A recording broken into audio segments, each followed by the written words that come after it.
Bismillahirrahmanirrahim. Assalamualaikum warahmatullahi wabarakatuh. Perkenalkan, nama saya Suarna Hasana dari kelas PAI reguler semester 3. Di sini saya akan membuat video pembelajaran untuk memenuhi tugas mata kuliah Fikih Muamalah dosen pengampu Bapak Dadang Hermawan MHI. Berikut ini video pembelajarannya. Selamat menyaksikan.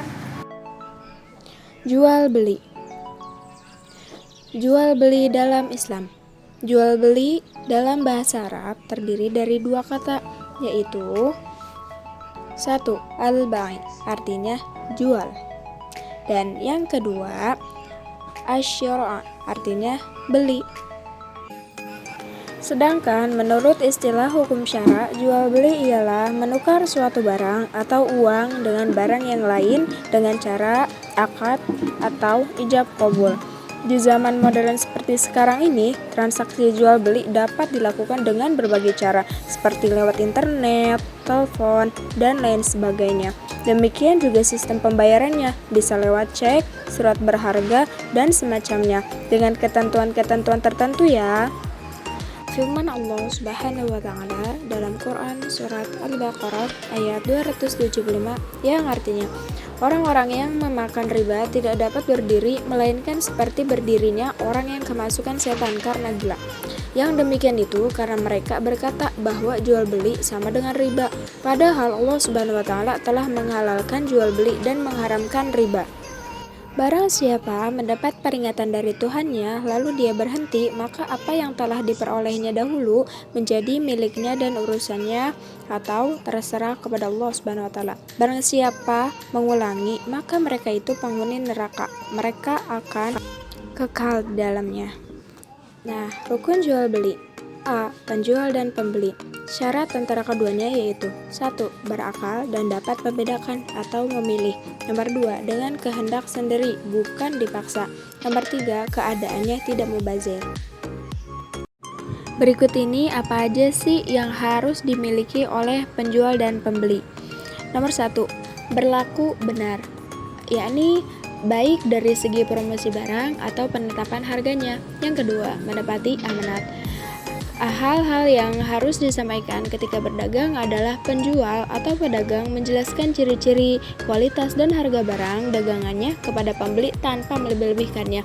Hal itu agar pembeli tidak merasa tertipu dan dirugikan. Yang ketiga, selain benar, yaitu harus jujur. Seorang pedagang harus berlaku jujur. Kejujuran merupakan salah satu modal yang sangat penting dalam jual beli, karena kejujuran akan menghindarkan diri dari hal-hal yang dapat merugikan salah satu pihak.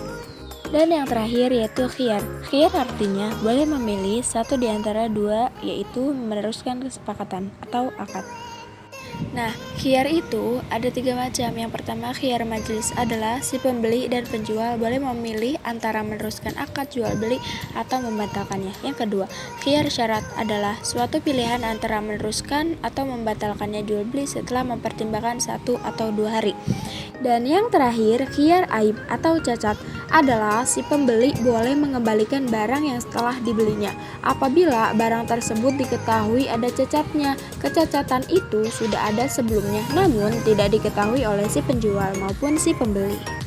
Berikutnya adalah uang dan benda yang dibeli. Syaratnya yaitu yang pertama, suci, barang najis tidak syah dijual belikan.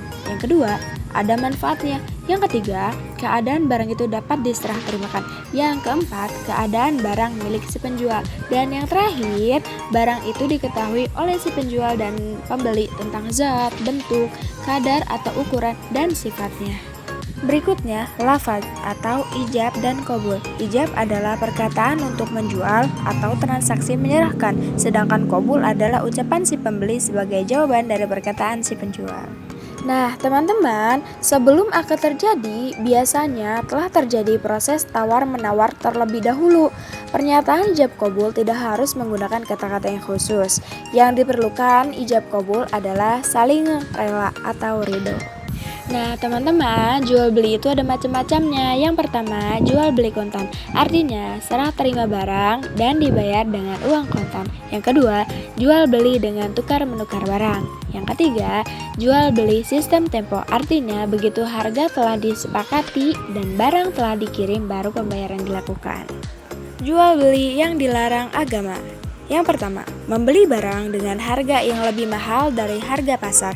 Yang kedua, membeli barang untuk ditahan agar dapat dijual kembali dengan harga yang lebih mahal.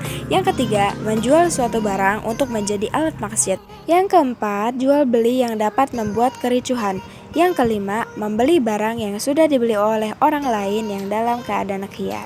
Berikutnya, manfaat jual beli. Yang pertama, agar manusia saling tolong-menolong antara satu dengan lainnya untuk memenuhi kebutuhan hidupnya. Yang kedua, manusia dituntut untuk selalu berhubungan dengan yang lain karena tak ada seorang pun yang dapat memenuhi kehidupan hidupnya dengan sendiri. Nah, yang ketiga, untuk memperluas hubungan antar desa, kota, bahkan antar negara sehingga dapat diperoleh pemerataan ekonomi. Dan yang terakhir, untuk menimbulkan kreativitas manusia agar dapat menghasilkan dan memproduksi barang-barang yang dapat dipergunakan untuk kemaslahatan manusia. Nah, cukup sekian video yang saya buat. Semoga bermanfaat bagi kita semua. Kurang lebihnya mohon dimaafkan.